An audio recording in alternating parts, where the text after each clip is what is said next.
in Yunmin, is it a top or bottom Jimin?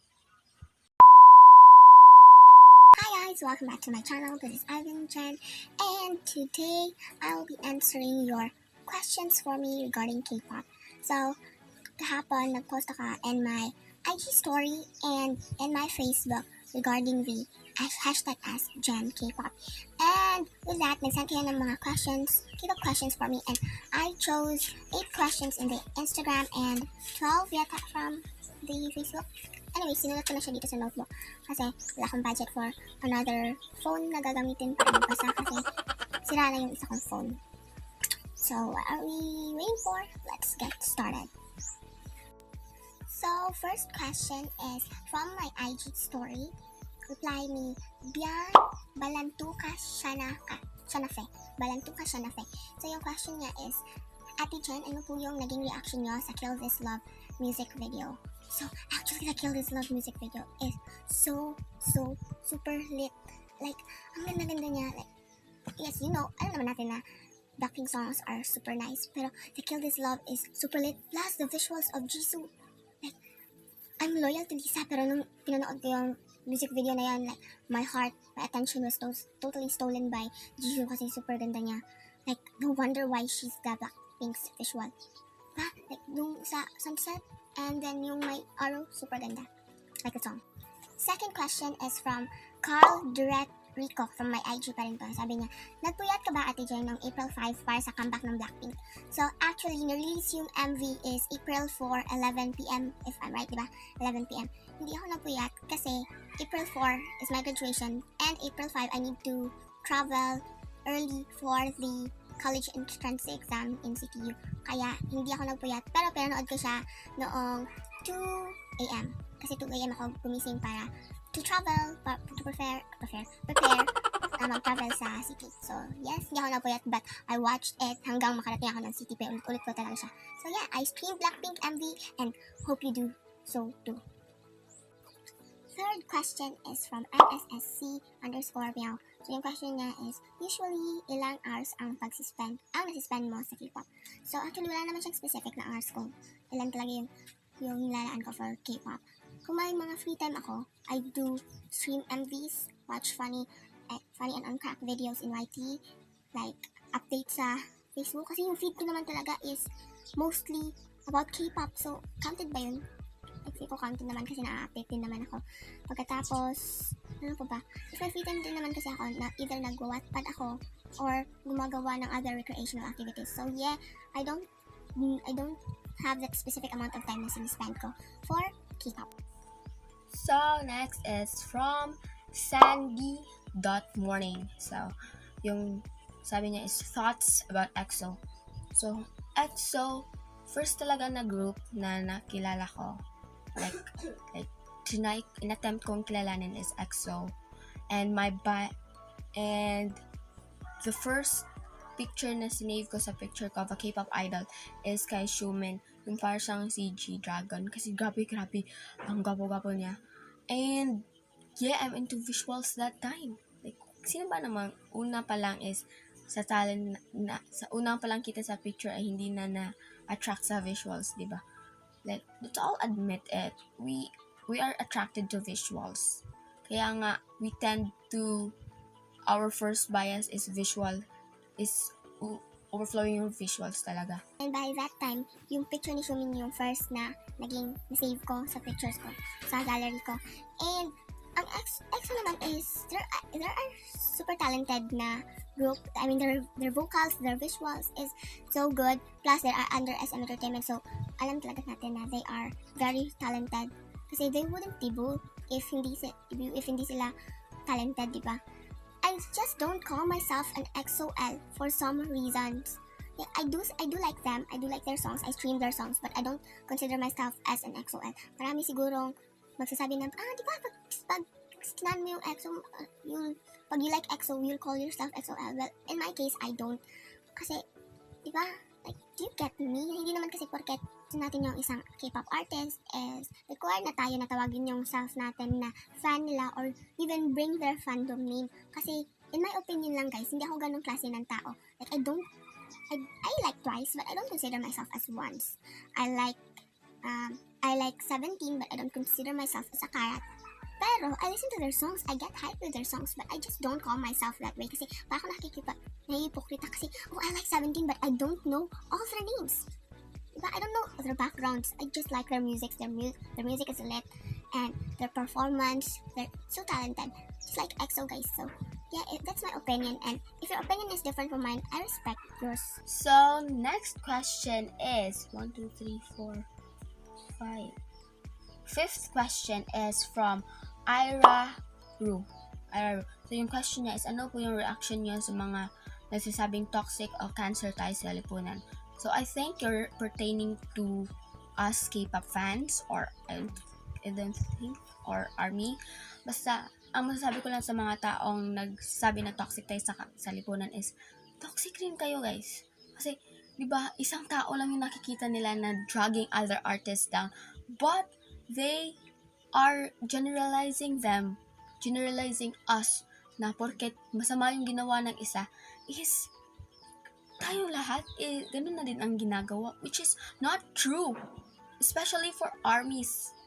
Diba? Kasi yung army naman talaga yung palaging sinasabihan, toxic ng fandom nyo, cancer sa lipunan. Pero, yung nakikita lang naman nila is yung mga bad na ginagawa ng mga immature fans, hindi yung mga magaganda. Like, kung ano yung mga naitulong ng armies para sa mga street children, even we have this kanang fan project, gali nga, we plant trees during Namjoon's birthday. We feed the street childrens. We donated to the Yunsa Foundation. And marami pa tayong mga magagandang ginawa na hindi nakikita ng mga bashers kasi yung mga masasamang ginagawa lang ng ibang fans yung pinapansin nila, which is not good. Kasi yung that act itself is like cancer din yan, toxicity din yan. And marami ding mga tao na mga bashers, na mga haters na nagsabing cancer tayo sa lipunan na ang kanilang ginagawa is mas cancer pa kasi sa ginagawa ng mga immature fans. Like having joke with someone's sexuality. And tapos, like tayo sinasabay na natin yung mga, bakla ang BTS. Pero guys, it's parang ginagawa kasing joke yung pagiging bakla. At hindi naman dapat ginagawang joke yan kasi we must respect each other's sexuality. And marami ding mga bashers na mga taong nagsasabi na cancer tayo sa lipunan na sila mismo is sinisiraan yung BTS, gumagawa pa ng fan page, ng page na for that bashing nila, and that itself is kakanseran, di ba? Like, RIP to blah blah, RIP to Jungkook, to Taeyong, like ganyan, and it is not good. Like, having fun of death. And let's face it, guys, in today's world, people are using K-pop groups for fame. For example, BTS, we post a normal picture of you, walang papansin, kakaunti lang yung mag-react. But you post a normal picture of you, the same picture, and then you put a caption na nagdradrag ng ibang tao, especially BTS, nagdradrag ng BTS, sinisiraan yung BTS. For sure, in less than an hour, makakakuha ka na ng maraming reactions, mostly angry reactions at mga shares from those baby armies. Diba guys, yun kasi yung reason kung bakit maraming tao nang babash sa BTS, kasi alam nila nasisikat sila pag ginawa nila yun kasi maraming mga tao ang papatol sa kanila. And even in YT, maraming YouTubers ang ginagamit ang BTS na thumbnail para clickbait, para maraming views, which is I don't just like it, na parang ginagamit lang nila yung BTS for fame, for their own good, na kahit wala namang sense yung laman, basta makita natin na BTS, na-attract talaga tayo, kiniklik talaga natin, di ba? Kahit na wala naman talaga siyang sense. And yeah, that's the hard slap of today's world. They don't even know the BTS. They don't even stand BTS. They don't even know the names of the members, but they're using BTS because they know that is the trend of today. And that is a hard slap and a hard truth.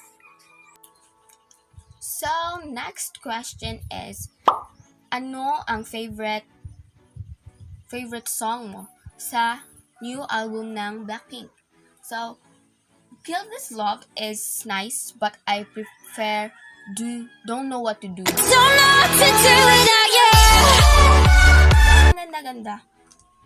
Like, for example, nung sa Square Up din, I like the the 4D, but I'm into Forever Young that time. So yeah, in the new album of Blackpink, I like the don't know what to do. Don't know what to do. So, last question from my IG follower is from underscore Zendri. So, yung question niya is, do you stand EXO? If so, who's your bias? I like EXO, as I've said earlier. I like EXO. I listen to their songs. I get hyped with their songs. And my bias, the member who really caught my attention is Xiumin. Like, yeah, Bowsy. It's a fake maknae. And yeah, he's 30 na. And he's still so cute. Pero recently, I'm into Kai. Yes, ever since the Eve, my wigs have been snatched by Kai. So, who's your bias in EXO? Let me know in the comment section below.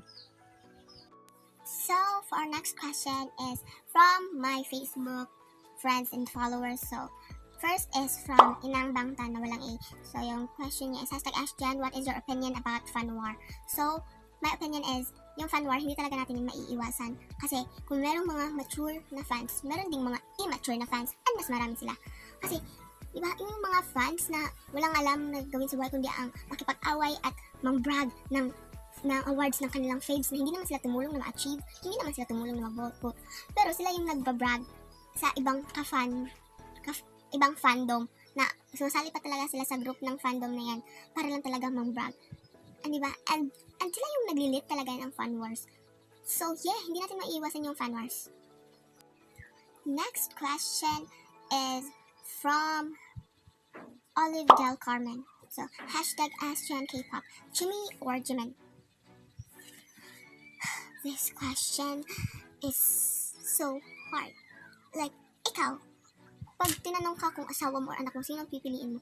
Of course, I will choose both. Like, I love them both. Next question is from Gunat Era Narido. So, yung question niya is #AskJen, kailan ka naging K-pop lover? Debate yung bias ka noon. Bakit lumipat kay Jimin? So, naging K-pop fan ako way back 2017, April 2017, a week before the BTS Wings concert here in Manila. And that time, 4 days pa lang akong ARMY noon, super baby ARMY pa, pero grabe yung iyak ko nung concert nila. Nung nalaman kong nasa Pilipinas na sila, kasi ang galing din tumiming ng pagiging fangirl ko. Sumakto pa talaga sa concert, so ayan, super nasad ako kasi gusto ko talaga silang makita, tapos yung bahay ako. So, yeah. And yes, my first bias was Kim Taeyong. Pero, like, girl, I salute you if hanggang ngayon is yung bias mo noon is bias mo pa rin ngayon. Kasi girl, ang hirap na hindi ma-rec ng bias, ang bias list mo. Every time, nagka-comeback sila.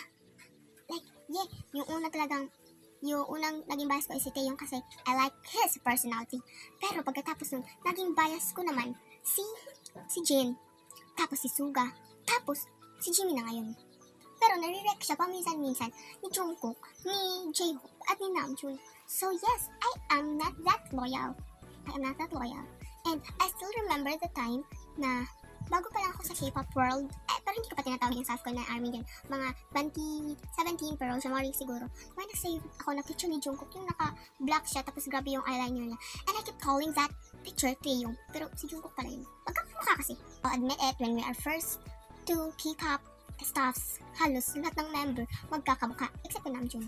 So, next question is from Fiara Ishiyu. So, #AskJenKpop. First K-pop song you heard. So, the very first K-pop song I've heard is Enter the Phone by Mina. Have you heard it? I'm sure you heard it. And hindi niyo lang alam na K-pop song yan. Yung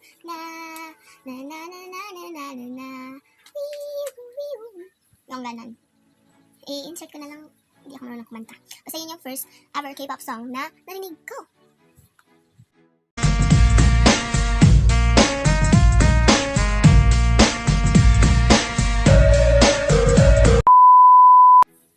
Next question is from Ruth Ann Blantucas. So yung question niya is #AskJen, anong K-pop girl group ang magaling in terms of vocals? So, in my opinion lang ha, ewan ko sa opinion niyo, but the girl group na magaling talaga sa vocals is Mamamoo. Have you heard their MR Removed? Like, girl, kumakain sila ng CD. Like, vocal queens. So, next question is from Marianne La Chica. Hashtag AskJen K-pop. What underrated K-pop group or K-pop artist are you standing right now? So, hindi naman siya, recently, I'm listening to songs of Loco, of One, of Dean, and I don't know if you know them, but I also listen to Everglow's song since they debuted, and then JWJ and Day6. Yeah, I listen to their songs. So, next question is from Mariel Kines Tango. So, yung question niya is hashtag AskJen, ano po ang masasabi mo na si Lisa ang nagsuot ng blonde wig ni Jennie sa Kill This Love? So, yun guys, yung masasabi ko lang is, Jen Lisa is a scam. Scam. A liar. So, we are down to our last two questions. So, question from Chalika Kim, hashtag AskJen K-pop. Anong ginawa or binago sa'yo ng K-pop? So, I started studying K-pop way back 2017. I was grade 10 that time. Papa grade 11 ako. And, yung binago ng K-pop sa akin is, nawalan ako ng mga manliligaw. K-pop fan ako. And that's a fact. A legit fact. Kasi nung grade 10, may nanligaw sa akin. Like, totoong tao. Yung nasa school, yung nakikita mo talaga, hindi online ha. And then, after ko maging K-pop fan, year 2018, wala na nakikipag-chat kang Ivan.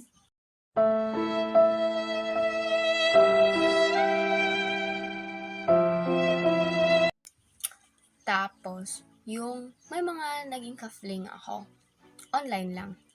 Pero ayun, iniwan din ako. No. Walang nagtataka sa akin except kay Jimin at kay Jimmy. Except sa BTS at sa daang-daang opa na nasa South Korea. And that is a fact. Last question is from Mean Gloss. Kala mo glossy ha, sinali ko talaga question mo kahit sinabi mo hindi kasi gusto ko sagutin. So, from Mean Gloss, hashtag AskJen K-pop. In Yunmin, is it a top or bottom Jimin? My answer, Min Jimin. So, if you know what Min Jimin is, yes, that's my answer. Alam niyo na kung sino yung top and bottom. Min Jimin for the win.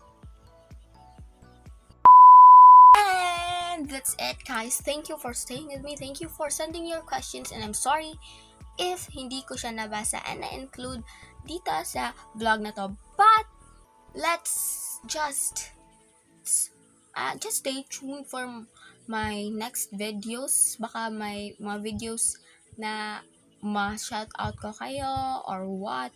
So, speaking of shout out to my Jangles. Hi, Jangles! Pakabait kayo dyan. And, join my group. Ilalagay ko yung link below.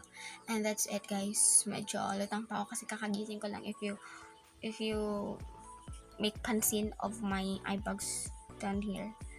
And, yeah, simula na naman ang summer. Simula na naman ang katamaran ni Ivan.